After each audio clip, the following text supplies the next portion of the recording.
അങ്ങനെ മക്കളെ രാവിലത്തെ മോർണിംഗ് ആക്ടിവിറ്റിയിൽ ജിഷിൻ മലത്തിയല്ല പൊക്കി അടിച്ചേക്കുവാണ് അനീഷേട്ടനെ. So once again welcome back to Siyas rocks. നിങ്ങൾ ആദ്യമായിട്ടാണ് ചാനൽ കാണുന്നതെങ്കിൽ മറക്കാതെ സബ്സ്ക്രൈബ് ചെയ്യുക, അതുപോലെ വീഡിയോ ഇഷ്ടമായി പഠിക്കുക കേട്ടോ. അതായത് നമ്മളെ മോർണിംഗ് ആക്ടിവിറ്റി ഇന്നതാണ്. നമ്മളെ ഒരാൾ സഹായിച്ചിട്ടുണ്ട്, നല്ലൊരു കാര്യം ചെയ്തിട്ടുണ്ട്, പക്ഷെ ആരും അത് ശ്രദ്ധിക്കപ്പെട്ടിട്ടൊരു ഇതിനെക്കുറിച്ച് സംസാരിച്ചിട്ടൊന്നുമില്ല. അങ്ങനെ നിങ്ങൾക്ക് തോന്നിയ ഒരു കാര്യത്തിനെ കുറിച്ച് നിങ്ങൾക്ക് മോർണിംഗ് ആക്ടിവിറ്റിയിൽ പറയാം എന്നതാണ് ടാസ്ക്. ജിഷിൻ ചേട്ടൻ വന്ന ഉടനെ പറഞ്ഞത് അനീഷറിനെ കുറിച്ചാണ്. അതായത് പണ്ട് ഒരിക്കൽ ഞാൻ വെജിറ്റേറിയൻ ആണ് ഇപ്പോഴും.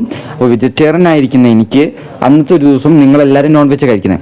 അപ്പോൾ എനിക്ക് ഫുഡിൻ്റെ കേസിലൊരു പ്രശ്നം ഉണ്ടായിട്ട് ഞാൻ 2 ദിവസം ഫുഡ് കഴിക്കാണ്ടിരുന്നു ഉച്ചയ്ക്കൊക്കെ. അപ്പോൾ എന്നോട് നിരന്തരം വന്ന് ഫുഡ് കഴിക്കുന്നു പറഞ്ഞുകൊണ്ടേയിരുന്നത് എൻ്റെ അനീഷേട്ടനാണ്. പിന്നെ ആ പ്രശ്നത്തിന് കുറച്ച് ദിവസം കഴിഞ്ഞ് ഒരു സൊല്യൂഷൻ കണ്ടുപിടിച്ചതും അനീഷേട്ടനാണ്. അപ്പോൾ സത്യം പറഞ്ഞു നോക്കുമ്പോൾ എനിക്ക് അനീഷേട്ടൻ വളരെ ആ ഒരു കാര്യത്തിൽ എനിക്ക് നല്ല വിഷമമുണ്ടായിരുന്നു. ഞാൻ കരയാനൊക്കെ പോയായിരുന്നു. അപ്പോൾ എനിക്ക് ആ പ്രശ്നം ഒന്ന് സോൾവ് ചെയ്ത് തന്നത്, എന്നെ എപ്പോഴും നിരന്തരമായി കഴിക്കാൻ പറഞ്ഞതൊക്കെ അനീഷേട്ടനാണ്. അപ്പോൾ എനിക്ക് ഒരിക്കലും ആ കാര്യം മറക്കാൻ പറ്റില്ല എന്ന് പറഞ്ഞാൽ അനീഷേട്ടനെ വിളിച്ചിട്ട് ആ സ്റ്റേജിൽ അല്ലെങ്കിൽ അത്രയും പേരുടെ മുമ്പിൽ വെച്ചിട്ട് ഇങ്ങനെ കെട്ടിപ്പിടിച്ച് വളരെ പൊക്കി അടിക്കുന്നുണ്ട്. എന്തായാലും അടുത്ത അപ്ഡേറ്റുമായിട്ട് വീണ്ടും വരാം.